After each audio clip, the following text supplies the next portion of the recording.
Good morning, beautiful humans. Today we're going to talk about a new type of function, a logarithmic function.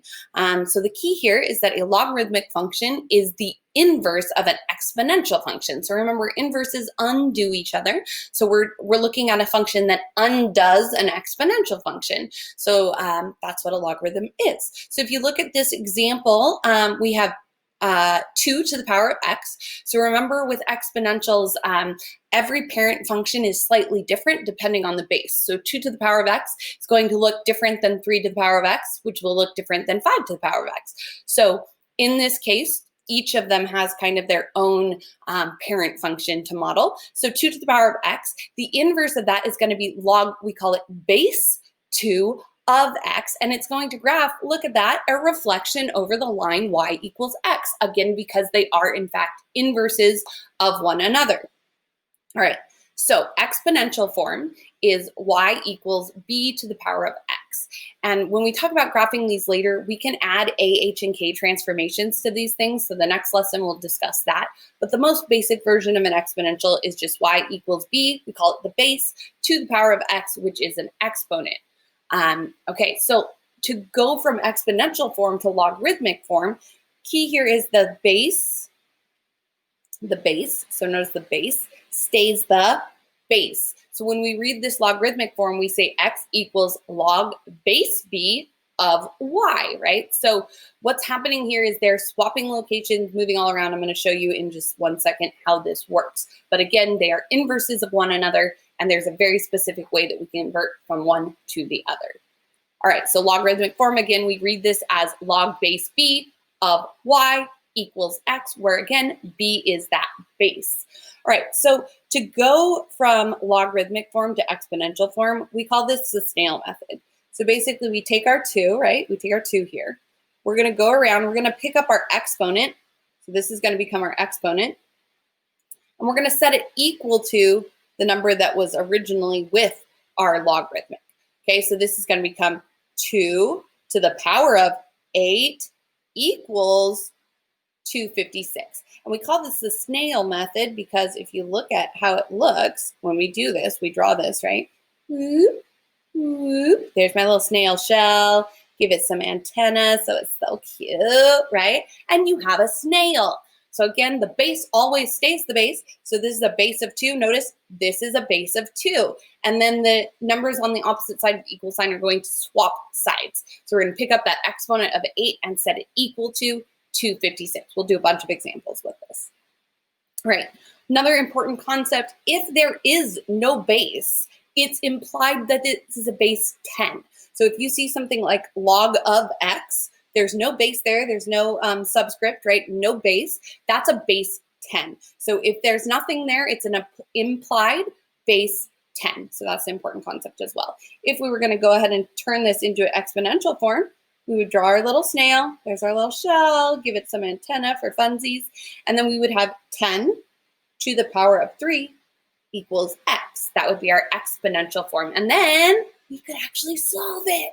So when we have logarithms where we don't know the value of x, sometimes converting to exponential form allows us to solve for the value of x. Okay, so we're going to convert from logarithmic to exponential form, and then if possible, we're going to actually solve for the value of x. Okay, so on this first example, I see a log with no base, so remember that's a base 10. I'm going to draw my snail. Give it some antenna if you like, because why not? Okay, and then we have 10 to the power of 3 equals x. Well, remember 10 to the power of 3 means 10 times 10 is 100, times 10 again is 1,000. So x equals 1,000. So log base 10 of 1,000 does in fact equal 3. If you were to use your calculator to calculate a logarithm, by the way, your calculator's logarithm is set to base 10. So this isn't going to work for all the other bases we look at. But if you were to try this in your calculator and take log of, again, log in your calculator is implied base 10. If you did log of 1,000, it would give you an answer of 3. Check it out. Okay. You give this one a try it out, see what you get. 2 is going to come around, pick up an exponent of -5. and that's going to be equal to x. Remember, negative exponents means help, I'm on the wrong side of the fraction. So what this really is 1 over 2 to the power of actual 5, right? So we're going to end up with a fraction here. 2 times 2 is 4, times 2 is 8, times 2 is 16, times 2 again is 32. So we end up with 1 over 32 equals x. All right, here we go again. 7 is going to pick up an exponent of x, and that is going to be equal to 1 over 49.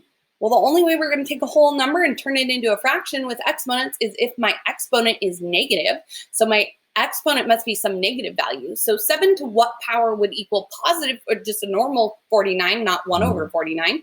That would be 2. Well, this is going to be a negative 2 then. So x has to equal negative 2 to create this fraction that we're getting here. So that negative exponent, again, is going to turn it into a fraction because 7 to the power of negative 2 is equal to 1 over 7 to the positive 2, right? Negative exponent rules. Okay, and then this one, log. Take our x, right? X.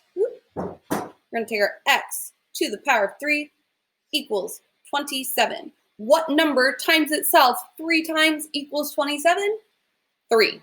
Also, if you wanted to actually solve for this algebraically, let's say it wasn't a nice number like 27, it's some huge number, we could take the cube root of both sides, and that will give you your answer. So x equals 3. Again, not plus or minus because it's a cube root, so this is going to give us one and only one answer of positive 3. All right, 5 to the power of what equals 625? 5 to the power of what equals 625? So again, if you're not sure, we know 5 times 5 is 25, so we definitely need to be more than that. And then times 5 again, now we're at 125. So I'm going to try 4.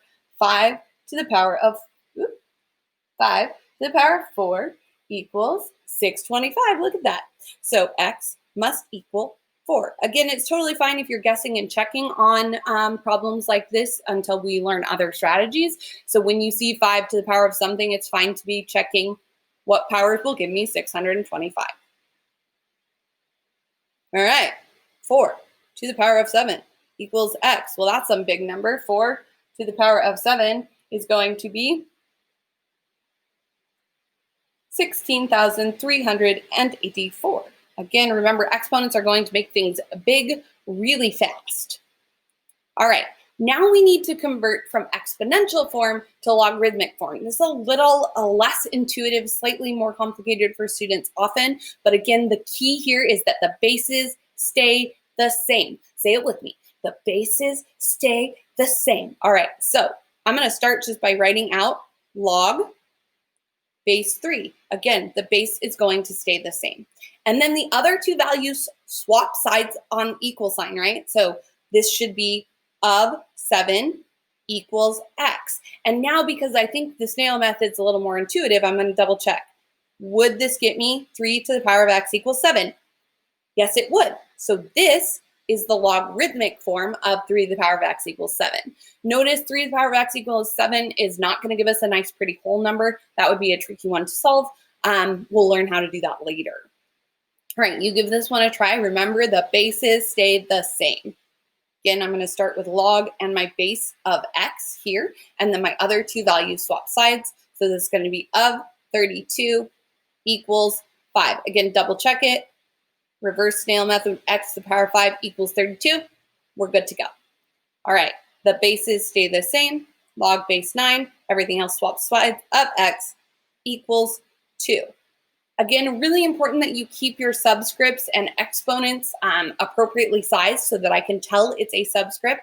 You should have one subscript in a logarithmic, and you should have one exponential in an exponential function, right? So pay attention to that. All right, again, the base stays the same. Log base A of C equals B. And then snail method, check it. Log base 3 of Z equals Y. Log base 7 of 16,807, not and, 7, equals X. All right, so now we need to check, we're given 2, and we want to find out, are they in fact inverses of one another? So again, we're gonna, I think the easiest way to do this is by snail method. So I'm gonna take 3 to the power of 12 equals x, 3 to the power of 12 equals x. So that is the inverse, ding, ding, ding. So again, when we put it into exponential form from logarithmic form, if those are going to be inverses of one another. X to the power of 3 equals 7. 3 equals 7. Ooh, no, no, no. Not x to the power of 7 equals 3. So this one would be a no. These are not inverses of one another. They would not undo one another. If you graphed it in Desmos, they would not be reflected over the line y equals x. 6 to the power of x equals 1 over 36. 6 to the power of x equals 1 over 36. Oops, no. That doesn't match this one. Let's try this one. 8 to the power of 2 equals x. Ding, ding, ding. That looks good. X to the power of 4 equals 81. Ding, ding, ding. 7 to the power of x equals 343. Oh, that doesn't work. And again, you could graph these and double check them as well. I would encourage you to play with these a little bit and see what they look like in Desmos if you have a second. Have a wonderful rest of your day. Okay, one more thing I wanted to add here. Remember, if you have a fractional exponent, that is a root of some kind, right? So if we're going to try to solve for x here, we're going to do our snail method. 27 to the power of 1/3 equals x. Okay, so a 1/3 power is the same as a cube root. Remember, the top part stays with the number, so this would be 27 to the power of 1, and then our denominator comes outside and becomes whatever our root is. So remember, fractional exponents mean different types of roots. So if you had x to the 1/4, that's the same as the 4th root of x. If you had x to the 2/3, that's the same as the cube root. Again, the denominator is where the root comes from. Oops, go down. Go down.